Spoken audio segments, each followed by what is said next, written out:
Selamat pagi kelas 5. Selamat pagi juga kepada orang tua siswa kami yang setia mendampingi anak kita di rumah dalam proses pembelajaran jarak jauh. Nah, kepada kelas 5A, hari ini kita belajar matematika. Pelajaran ini minggu lalu sudah kita pelajari sama pokok bahasannya, yaitu penjumlahan dan pengurangan pecahan. Dan subpokok bahasannya menyelesaikan masalah penjumlahan dan pengurangan pecahan. Saya ulangi sekali lagi, materi ini sudah kita pelajari minggu yang lalu. Ini kita ulangi lagi untuk memantapkan kita supaya kami lebih mengerti. Baik, sekarang kita dengarkan penjelasan berikut ini. Yang pertama, Nita memiliki pita merah dan biru. Panjang pita merah 5/6 meter dan panjang pita biru 5/9 meter lebih panjang dari pita merah. Berapa panjang seluruh pita Nita? Langkah pertama kita buat diketahui. Pita merah 5/6 meter. Pita biru, pita merah ditambah 5/9 meter. Maka panjang pita biru itu 5/6 meter ditambah 5/9 meter. Untuk menyelesaikannya ini, kita cari kelipatan 6 dan 9. Mengapa harus kelipatan kita cari? Karena ada faktor persekutuan antara 6 dan 9. Kelipatan 6. 6 kali 1, 6. 6 kali 2, 12. 6 kali 3, 18. 6 kali 4, 24. Dan seterusnya.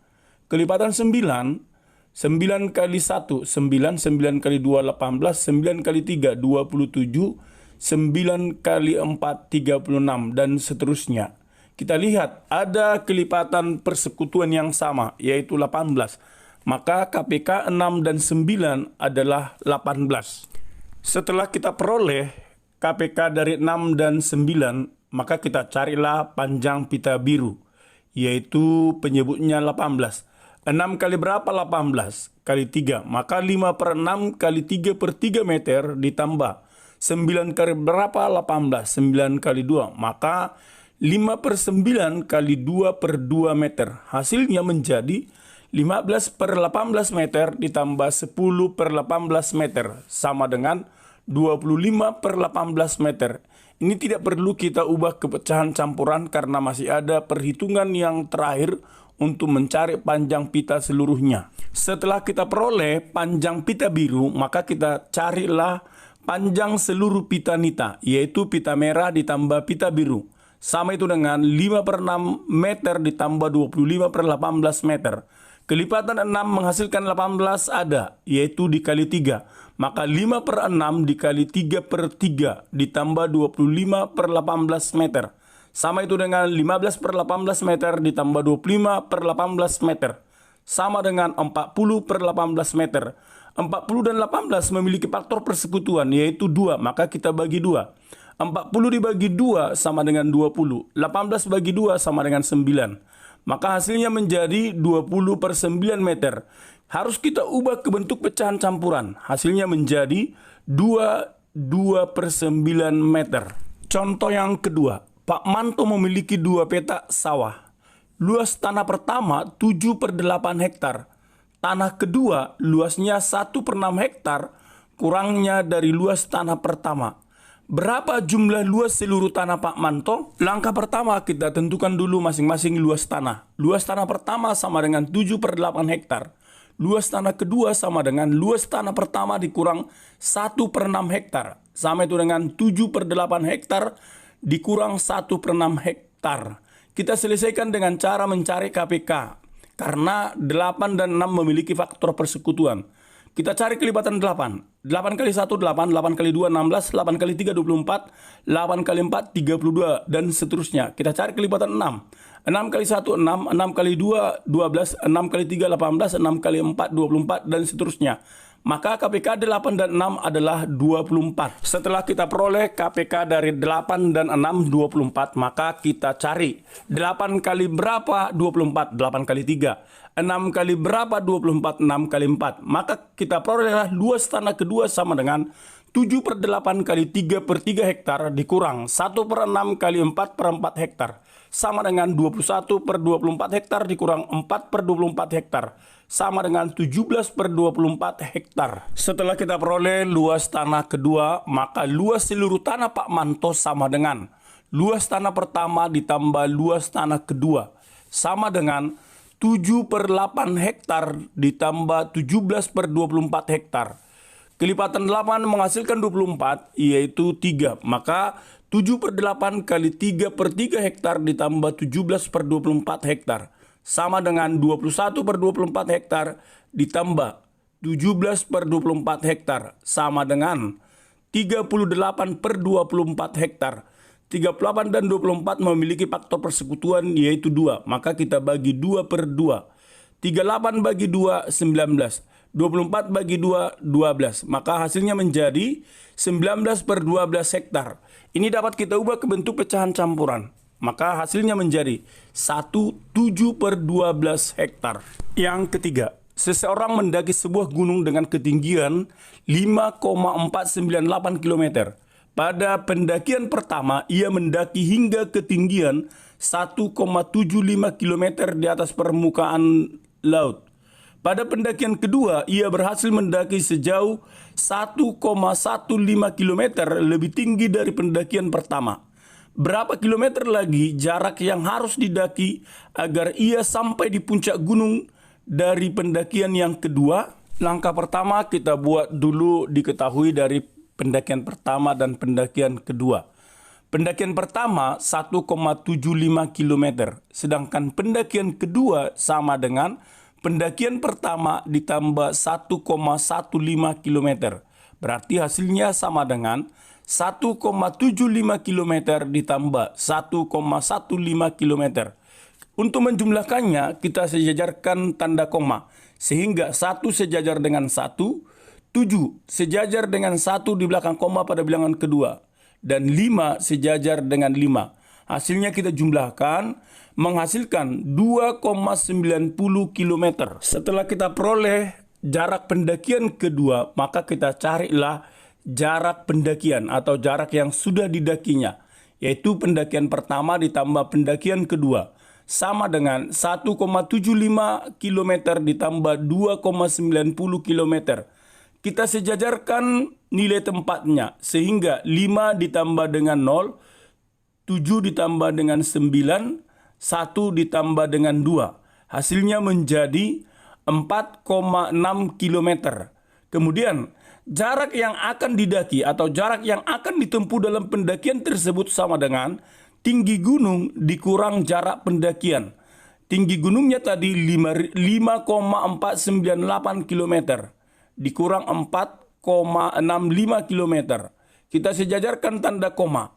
8 dikurang 0 berarti hasilnya 8. 9 dikurang 5 hasilnya 4.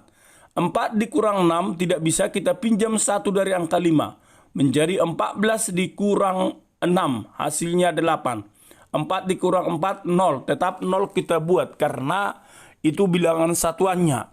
Sehingga jarak yang akan ditempuh adalah 0,848 km. Contoh yang keempat. Saat pulang dari kantor, ayah membeli 1/2 kg salak dan 1,75 kg jeruk.